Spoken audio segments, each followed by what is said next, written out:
Driving and texting simultaneously can put a person into a trance-like state, the same state of mind that an individual experiences that has a 0.16 blood alcohol level, which is double the legal limit. Why then do we think just typing in one more word won't make a difference, when the reality is that in that moment of time, our lives hang in the balance, as well as those in the cars around us. Every day, 9 people lose their lives due to distracted driving. In the snap of a finger, human life may be snuffed out, and the families of those loved ones are left to shoulder the sorrow for the rest of their lives. Today's society is fast-paced. They want everything now, and they're going to do it all at the same time to save time. Texting while driving is so commonplace that people, including myself, think, if you can do it, why not?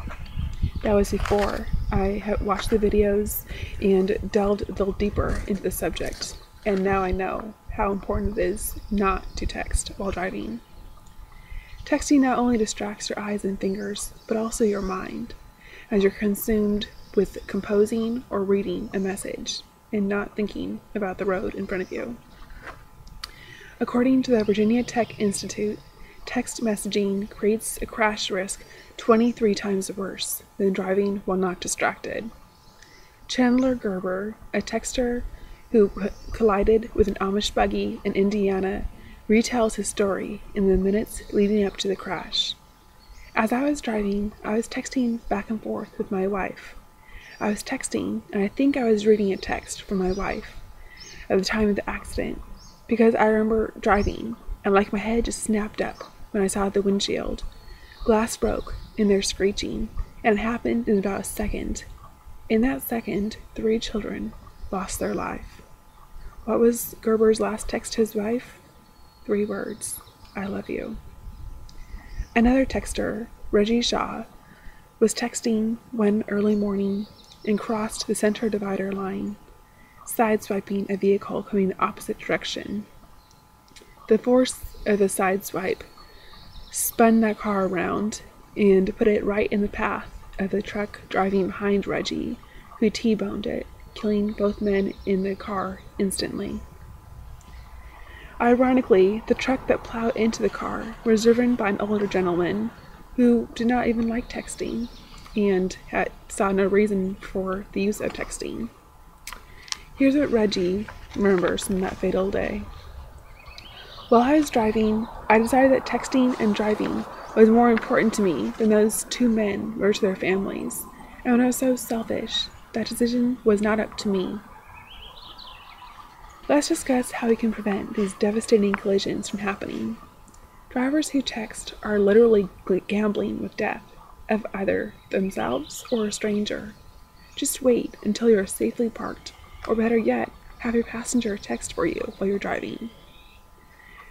Driving requires concentration, and while you're absorbed in your phone, you're not giving respect to those around you. It's important to teach your kids good habits. So don't text and drive with your kids either, because they'll think, hey, when I'm old enough to get my license, I'll text and drive because mom or dad did. No, you want to teach your kids good habits. So don't text. Be a good example. Fortunately, laws are now coming into effect, with the first one being brought into effect in 2009, when federal employees were banned from texting while on the job or using federal equipment.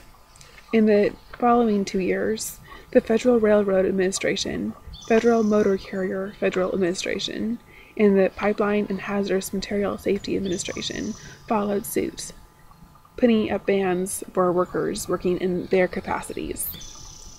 According to the Governor's Highway Safety Association, Washington was the first state to pass a texting ban in 2007. Currently, 46 states, D.C., Guam, Puerto Rico, and the U.S. Virgin Islands ban text messaging for all drivers.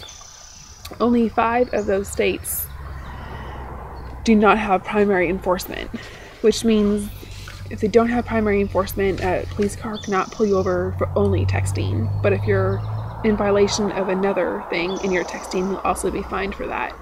But all the other states, if a policeman sees you texting, he can pull you over and fine you.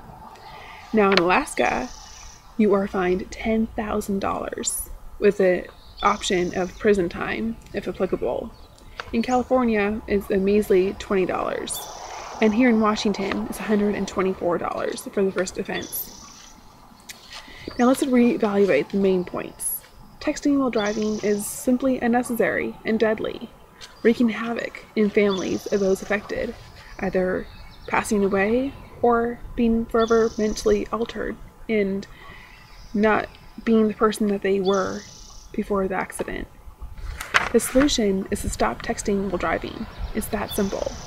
Laws have been implemented to encourage these actions through the use of fines. But if you watch the videos I have in bibliography, that should help spur you on too. It shouldn't be only because of the money. It should be through common decency. The reality is that insignificant texts like "yeah" and "where are you at" are responsible for cutting short the lives of fathers, mothers, sisters, and brothers. Life from that day forward will never be the same. And it's just 100% avoidable. So why keep texting when you're running the risk of ruining someone's life? I want to close with these gripping words from Chandler Gerber, who has to live each day the rest of his life with the realization that he took the lives of 3 children. Here is his desperate plea. Please, please don't do it. Please don't text and drive. In life, you get one chance, and you live with the choices you make.